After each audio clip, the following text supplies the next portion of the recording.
Hello everyone, I hope you all are doing well.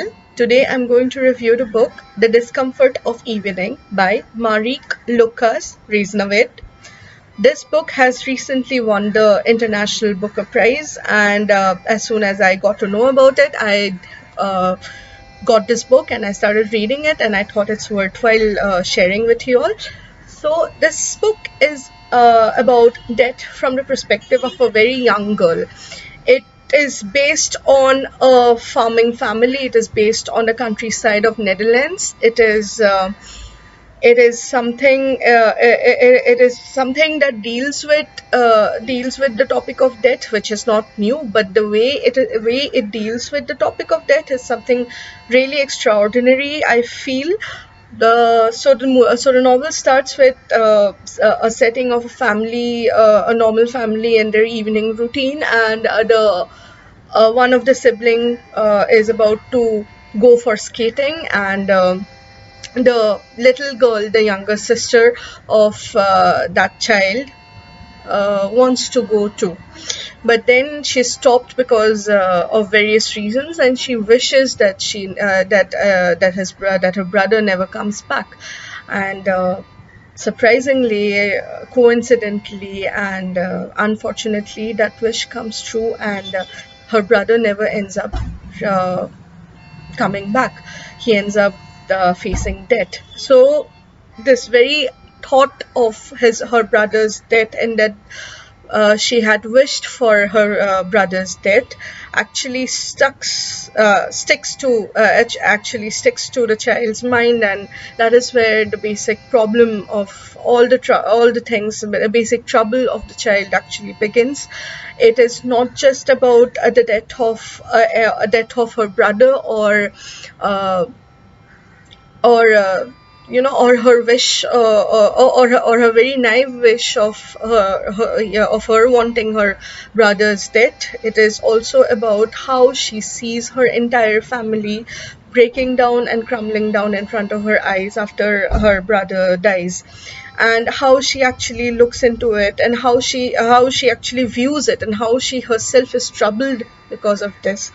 Along with all these ideas, the one thing that is very apparently discussed and narrated in this novel is about the growing desires, the changes that these kids see in their bodies as they are growing from being toddlers to young kids to adolescents, to teenagers. So they see a lot of such.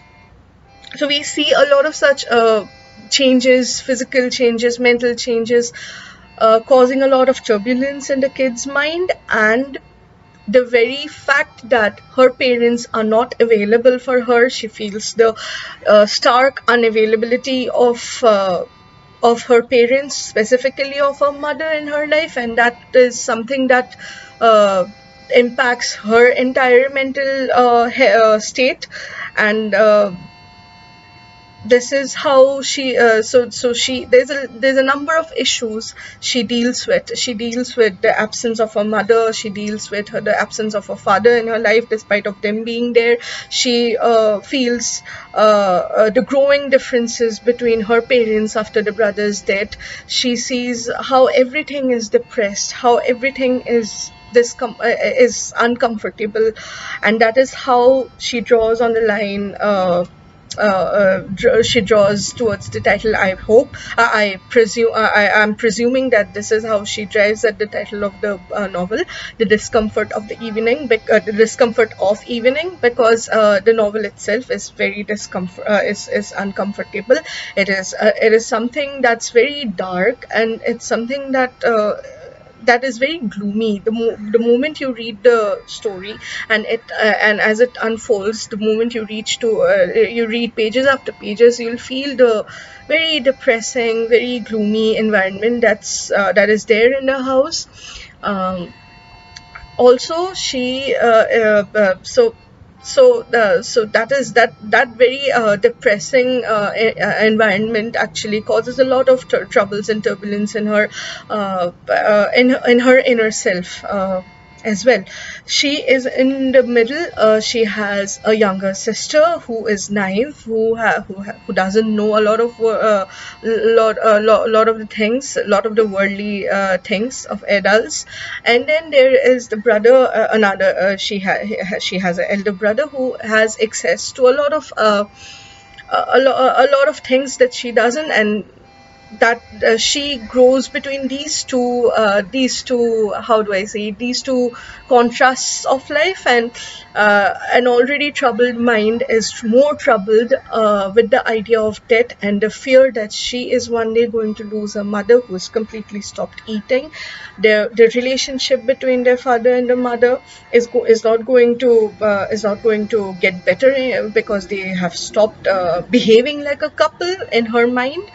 So that is how it is, and it feels like from the narration itself that these kids, specifically the narrator Jess, she is someone who feels ignored, who feels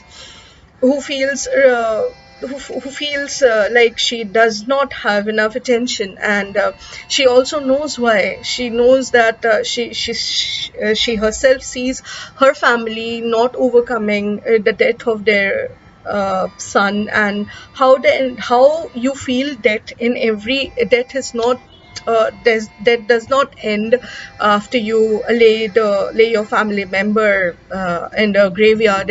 It continues even beyond that, and it is haunting.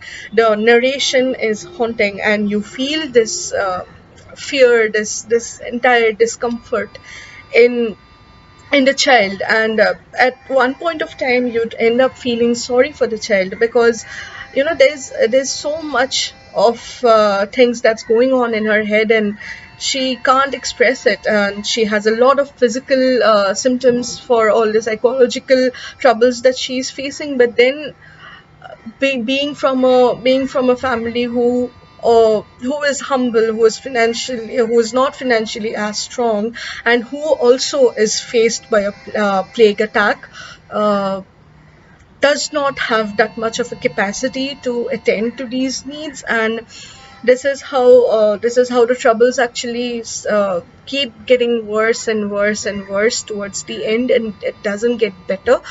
So so this novel is something that yes, as I've already mentioned, that this does not deal with some new topic. It deals with death, and there have been many instances, many people who have written about death, who have dealt with the subject of death. But the very idea that how death can affect a child, how death can affect an entire family, and how that entire the disturbances that occur, the turbulences that the family faces, and how that itself affects a child, is something that's unique, I felt. And it has a very, and I must say that this is something that is worth reading, and the translation has been done very well. I have this is one of the better translated works that I have read in my recent past. And this is the debut novel of the author herself. She comes from a farming family from the countryside of Netherlands, and this is quite a good novel, and I hope you have found this review helpful. I would not make it any longer, it has already got long. So yeah, I hope you liked the review, and I hope you go and read the book. Thank you so much for watching. See you soon. Bye.